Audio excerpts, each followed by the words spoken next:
Les dessous de la gestation pour autrui. La gestation pour autrui, ou GPA, consiste à faire porter un enfant pour un couple par une autre femme, appelée la mère porteuse. La mère porteuse est ainsi la maman de cet enfant, à qui elle donne naissance par l'accouchement, avant de le livrer aux parents d'intention. Le plus souvent, la GPA utilise les techniques de procréation médicalement assistée. L'embryon est conçu avec les gamètes du couple, le spermatozoïde de l'homme et l'ovule de la femme. Ou alors, si l'un des deux est défectueux, le couple passe par un don de sperme ou d'ovocytes pour produire l'embryon. Il est ensuite sélectionné lors d'un tri embryonnaire et par les techniques de dépistage. Enfin, l'embryon est implanté dans la mère porteuse. Dans le cadre d'une GPA, la mère porteuse reçoit une somme d'argent.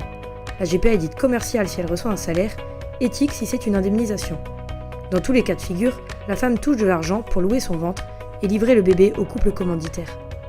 Qui est la mère de l'enfant né par GPA ? La mère d'intention qui le commande ?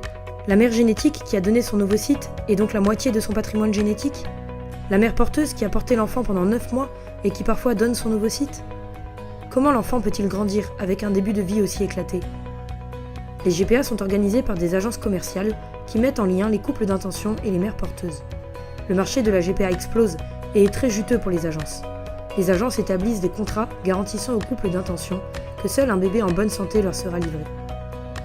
La mère porteuse n'est-elle pas réduite en esclavage ? La GPA transforme-t-elle l'enfant en objet commercial ? La GPA ne méprise-t-elle pas la dignité de l'enfant ? L'enfant né de GPA n'est-il pas le produit d'un parfait eugénisme ? Si l'enfant est un être humain, il ne devrait pas faire l'objet d'un contrat, sous peine d'être traité comme une chose.